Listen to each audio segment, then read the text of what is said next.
Seketika kami berlari terbirit-birit sambil kulihat temanku menggendong adiknya. Malam ini aku tidak tidur di rumah Nek Satin sebab masih ketakutan. Dan sampai beberapa hari berselang, kulihat Nek Satin datang ke rumah ngobrol bersama ibuku. Sayup-sayup kedengar dia bertanya kenapa aku tidak datang ke rumahnya untuk menemaninya tidur. Untung saja ibuku pintar membuat alasan. Dia berkata kalau aku sedang banyak tugas sekolah dan sepulang sekolah teman-teman banyak yang berkunjung ke rumah, sehingga sedikit segan harus membawa pulang teman sementara bukan rumah sendiri. Dan malam harinya dia pun masih ada saja yang dikerjakan, tegas ibuku. Memberi alasan yang menurut saya sedikit tidak logik buat anak-anak.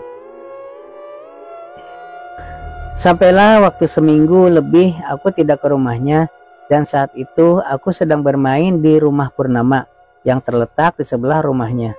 Melihat aku sedang bermain, kulihat dia menghampiriku sambil berkata, "Malam nanti tidur di rumah nenek ya, Sahira. Nenek masak ayam semur," tuturnya. Ya namanya masih anak-anak, hidangan seperti itu merupakan hidangan mewah bagiku. Aku pun mengangguk tanda mengiyakan. Sore harinya aku pergi ke rumah Nek Satin. Aku memberi salam dari luar, namun tidak ada jawaban. Aku mutar ke belakang rumah, siapa tahu dia ada di belakang karena biasanya dia selalu mencungkil pinang di teras belakang rumahnya. Sampainya di belakang, aku tidak menemukan Nek Satin, tetapi pintu belakang rumahnya sedikit terbuka. Aku naik ke rumahnya dan masuk. Pikirku mungkin nenek lagi ada di dalam rumah. Beberapa saat kemudian, benar saja kulihat ia sedang keluar dari kamar sebelah kamar tidurnya. Jadi di sebelah kamar tidur tersebut terdapat sebuah kamar lagi, kecil, namun senantiasa dikunci dan aku dilarang mendekatinya. Katanya di situ banyak benda-benda tajam peninggalan almarhum suaminya. Kulihat dia keluar, tapi ekspresi wajahnya sedikit kaget sambil menyembunyikan sesuatu ke belakang badannya menggunakan tangan kanan, dan dia pun bertanya, "Kak, kapan kamu sampai?" tanya Nek Satin. "Baru saja, Nek. Tadi ku beri salam nenek tak ada, tapi pintu belakang terbuka, makanya aku masuk," tuturku. "Ya sudah, tunggu sebentar di sini. Nenek mau ke belakang sebentar." Kulihat di tangannya ada sebuah botol kecil yang entah apa di dalamnya. Aku pun tidak begitu memperhatikan. Aku mengekor di belakangnya sebab masih takut sama kejadian kemarin.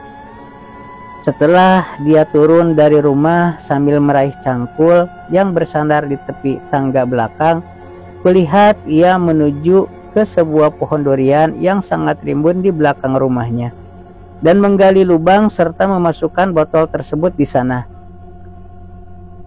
Sambil sesekali ia menoleh kepadaku, mungkin dia mengira aku masih kecil jadi tidak akan mengerti yang ia lakukan. Jujur pada saat itu aku memang benar-benar belum mengerti maksud tindakannya tersebut. Ia pun masuk ke rumah sambil menggandeng tanganku. Setelah ia menyuruh aku buat mandi, lalu kami pun makan. Sementara itu, sekitar jam 7 malam, ku mendengar ada yang mengetuk pintu memberi salam, tapi suara tersebut terdengar sangat familiar. Benar saja, kulihat ibuku di luar pintu dan masuk ke rumah setelah dipersilahkan masuk oleh Nek Satin. Sambil sesekali bertanya kepadaku, "Lagi apa, Nak?" "Tidak ada, Bu. Baru selesai makan malam," tuturku. "Oh, ke darat sebentar yuk, temani ibu ke rumah Pak Aranga," imbuhnya. "Ngapain?" tanyaku dengan nada penasaran. "Ya, ada sedikit rezeki. Ibu mau memberi ia sedikit beras. Tanda terima kasih ibu bulan ini karena telah mengajarkan anak ibu mengaji," jelasnya. "Pergilah, Ra," sahut Nek Satin. "Gelap, Nek, takut," jawabku. Mana ada gelap, kan malam ini bulan purnama. Tuh lihat, bulan cantik terang, jelas ibuku sambil menunjuk bulan yang ada di langit. Oh iya, ayolah, ajakku. Setelah permisi ke Nek Satin, aku pun berangkat jalan kaki. Di perjalanan, ibuku bertanya ini itu mengenai rumah Nek Satin. Kalau ada apa-apa, cepat kasih tahu ibu ya, seru ibuku. Ibu sebenarnya tidak suka juga kamu lama-lama di situ.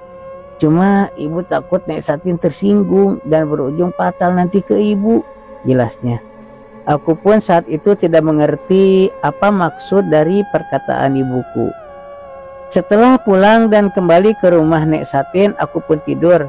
Seperti biasa di tengah malam sekitar pukul 11, aku dikejutkan dengan ketiadaannya Nek Satin di sebelahku. Aku pun inisiatif sendiri keluar dan masuk ke kamar sebelah yang kalau malam memang tidak dikunci. Kulihat Nek Satin memegang botol kaca yang berisi kain warna merah sambil mengiris ujung jari ibunya, lalu memasukkannya ke dalam botol kaca tersebut. Bersama bunga berbentuk kuncup. Saat itu aku tidak tahu bunga apa itu, dan sekarang aku tahu kalau itu putik bunga kantil. Aku ketakutan dan tak jadi masuk, cuma terperangah di depan pintu. Nek Satin tentu saja melihatku, cuma ia membiarkanku melihat aksinya. Ia pun memanggilku. Belum tidur nak? Tanya Nek Satin. Belum Nek, sahutku. Yuk tidur yuk, besok kamu sekolah, tuturnya sambil membawaku ke tempat tidur. Sementara itu pagi hari pun tiba. Kali ini aku melihat Nek Satin sedikit berbeda dari biasanya. Wajahnya sangat cantik terlihat. Ketika pulang sekolah, aku menceritakan keanehan yang aku alami itu. Terus ibuku menjelaskan, itu namanya polong, untuk kecantikan dan umur panjang. Kalau misalnya bulan tua, wajahnya seperti nenek renta. Kalau bulan muda dan puncak bulan purnama, wajahnya bisa jadi cantik seperti bayi, jelas ibuku.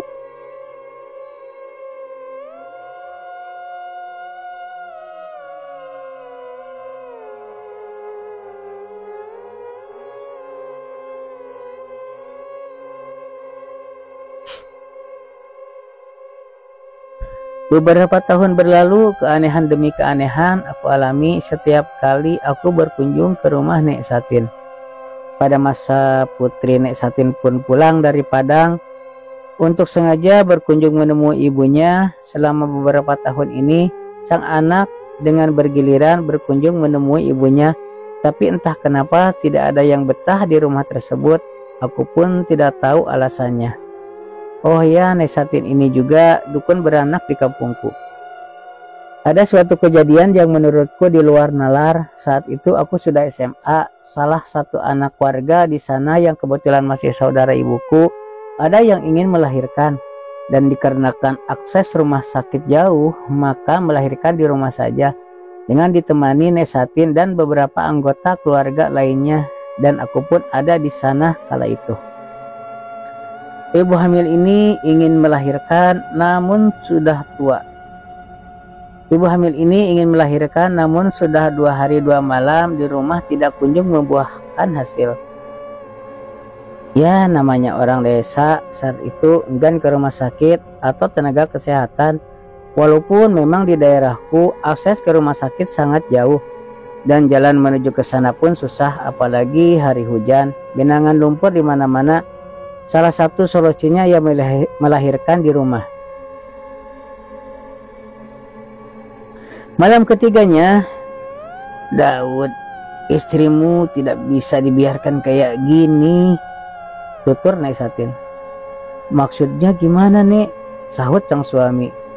Kamu, keluargamu sebaiknya jangan ada satupun yang diberani masuk ke dalam kamar ini, jelas Nek Satin. Loh Nek, bukannya kalau istri mau melahirkan, suami harus ada di samping istrinya supaya istrinya makin semangat, sahut sang suami penasaran. Sebentar saja, Jelas Nek Satin. Baiklah Nek, sahut sang suami. Tak lama kemudian dari dalam kamar bersalin terdengar sang istri berteriak minta tolong. Bang, tolong bang, tolong. Sambil terdengar suara tangisan. Pikir kami biasa, namanya juga orang mau melahirkan, mungkin kesakitan saat melahirkan. Tapi lama-kelamaan sang suami tak tahan juga, akhirnya mendobrak masuk dan terkejutlah dia melihat Nek Satin sedang bersambung.